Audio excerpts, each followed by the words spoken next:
Kind of like this. You know, John and Mary, after our evaluation, many of the clients we serve find that they have a challenge they weren't previously aware of and that our product can definitely help them overcome it. And they've been lowered another 10 degrees of sales resistance. Then we go to the next area, which is discovery. Discovery. Here you educate them as to the value of gathering in-depth information. Using the art of questioning, we help them discover they not only have a need, but there is urgency to make a decision to go ahead. And another 10 degrees is lowered.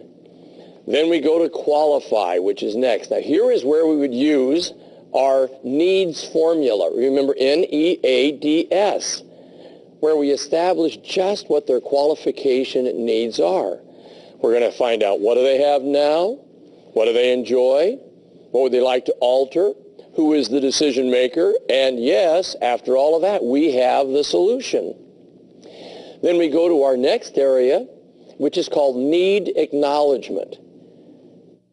And you would just say, John and Mary, based on what we have just discussed, wouldn't you agree that this is something your family or your company could benefit from? See, all we're doing here is getting them to acknowledge there could be a need.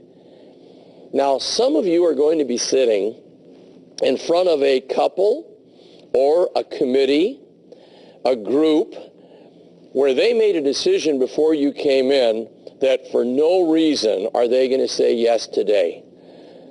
Now, you'll have some people so strong in this area that you'll feel it when you first walk in. I mean, I sit down and I've done these steps and I can just tell because I'm not getting much input from them. So I say to myself, well, number 10 is very important here, our next step, and that's called pact acknowledgement. And it might go like this. John and Mary, I'll bet when you set the appointment to see us tonight, you didn't say to yourself, this is wonderful. We're going to spend money and invest in a new product tonight. Did you? In fact, it's more likely you may have agreed with each other that you weren't spending any money and that you weren't buying anything. All I ask is that you keep your minds open to the possibility of what we have to offer. Is that fair? Now you notice what we've also done here? This is your first attempt to get a commitment to say yes to the purchase or to do what your research reveals when you come back with that information. So if we've done all that right, you notice they had 100% sales resistance. We then have got them into some trust. We've got the need, and we're now to 0 degrees on our sales resistance thermometer. So now it's time to go up the other thermometer, which is our sales acceptance thermometer. So let's move to increase that sales acceptance. Ready? The first thing we do down at the bottom of the thermometer is we start with product identification. When your recommendation as to the product or service is selected, you let them know how exciting the results are. See, if I came back on the second visit, I'd start off by establishing rapport, as we always do the next time in. How have you guys been? Gee, it's been 4 days. Anything new and exciting in your life? The weather has been kind of funny, hasn't it? In fact, I think we're about 8 degrees warmer than normal right now. See, we get the rapport established, visit a minute, and then you'd say, you know, John and Mary, based on the information you provided the last time I was here, our recommendation for you is, and you'll let them know what you feel is best for them. You'll now discuss company experience. You see, help them to understand how large a client base has been satisfied. You might say it this way. You know, John and Mary, based on all the years and thousands of clients we've served, most of the recommendations we have tonight are similar to all the other people that we've satisfied with our product. Then you'll go to the next area, which is salesperson expertise. You see, it's important they know that you are a professional. So you're going to share with them your track record with the company. Now, of course, if you're new and that this can be a challenge if you don't have much of a track record. But what you can share with them is that you are, in essence, the go-between and are supported by experts at the company. Something like this. You know, John and Mary, I chose our company because combined we have over 100 years of experience just in my manager and the two people I work with. So we're really on target as far as what we can do for you. Also, you must express that these recommendations are the sum total of some of the greatest expertise in your field. Always do this too. Have third-party information available. This can be photos of yourself receiving an award. It could be that article in the paper that you got put in because you were the top person last quarter in your company. It also can be letters from satisfied clients. These would be those proof letters. For example, try it this way. John and Mary, here's a letter I received from a client who said yes to what our research revealed. And you hand them the letter. I will suggest, if it's a long letter, use a yellow highlighter so that their eyes go to the main things you want them to pick off of that letter. And you've increased sales acceptance another 10 degrees. Now we go to third-party endorsements. This is where you show positive articles from the newspaper or magazine about your company. And please, as a professional salesperson, whenever anything comes out in the paper, the magazine, about your company, and it's positive, take it out, laminate it, make sure you keep it clean and crisp so you can show the person. See, people believe what other people say about your company more than what you say about it. And we've increased sales acceptance another 10 degrees. Our next area is called product features. Be sure to answer the prospective client's question, what's in it for me? By providing a fact and a benefit for each feature of your product or service. In other words, there's a truth when people are listening to you at the table. It's not a conscious, it's more of a subconscious reaction. You tell them a fact about your company. We're large, we're the best in the business, we have the greatest reputation. They're subconsciously sitting there, and this little thing is always going in their minds. Well, what's in it for me? What's important to me about that? So it's important when you state a fact, you then follow it up with a benefit. For example, let me choose a home improvement product. Let's just say that I'm in the replacement window business and we have fabulous new windows that are not only energy saving, they're beautiful, they increase the pride of ownership of a home, thus the appreciation and value. Great product. I might say this as a fact. You know, John and Mary, our windows are made of the finest and highest grade aluminum available today. Well, of course, they're sitting there saying what? What's in it for me? So what? So then you follow it up with, because of our construction techniques, our clients find that they enjoy significant savings on fuel and maintenance. So now there's the benefit.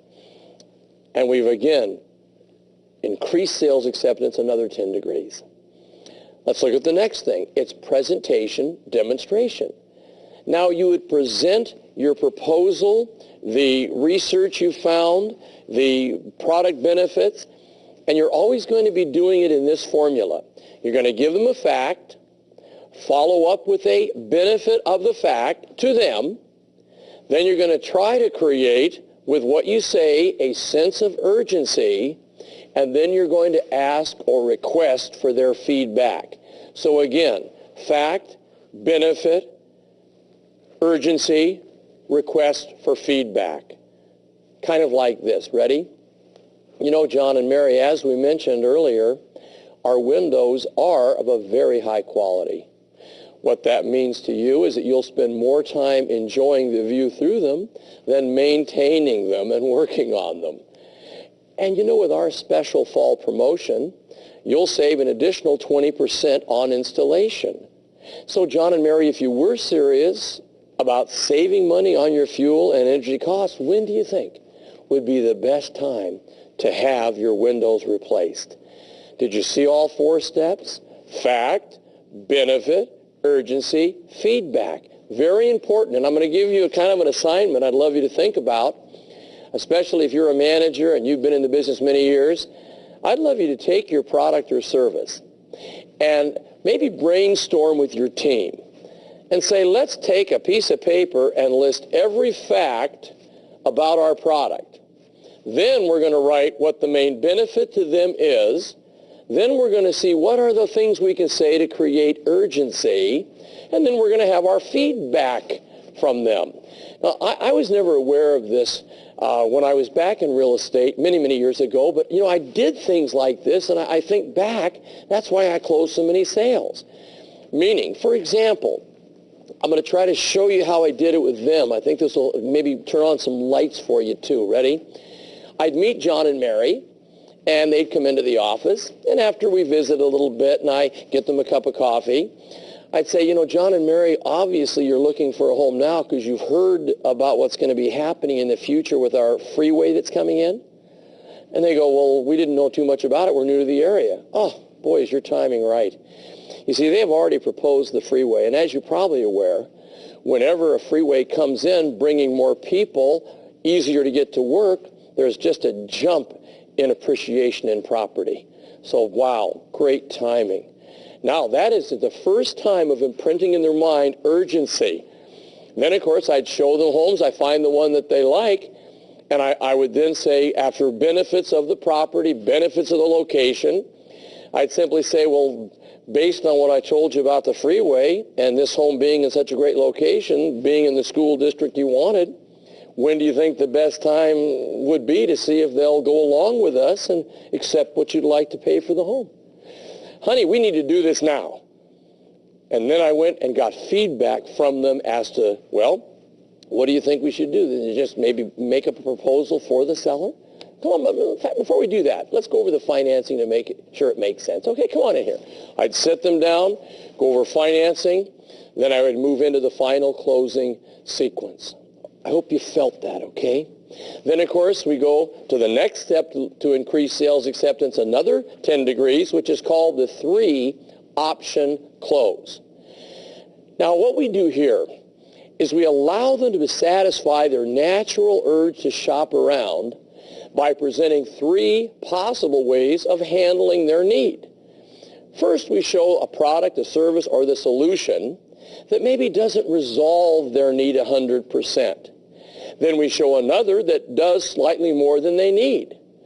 Last, we show them the product or service that you believe to be the best answer for their need.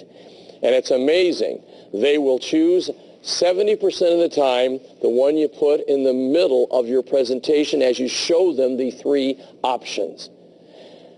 Then, of course, we've now increased sales acceptance another 10 degrees. We'll go to the next area, which is called break the pact.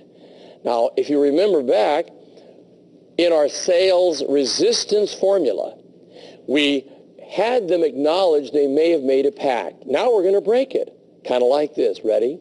John and Mary, do you remember how we joked earlier about how you both possibly made a commitment to do nothing about your needs tonight? Mary, I'm going to ask you first. How do you feel about what our research revealed? Now, with that one little question, you listen to the answer and notice the other party's reaction. Then you ask the same question of the second decision maker. John, how are you feeling? See, each will see the other moving forward, agreeing to the proposal, and the pact will be broken. You might say it like this. You know, John and Mary, after what you've seen here tonight, do you think it might be wise to release each other from the commitment to do nothing if what we're offering truly makes sense to you and your family? Just that one little sentence, and they'll break the pact, and you've closed the transaction. And we've increased it 10 more degrees. Then we go to the next area, which is called trial summary.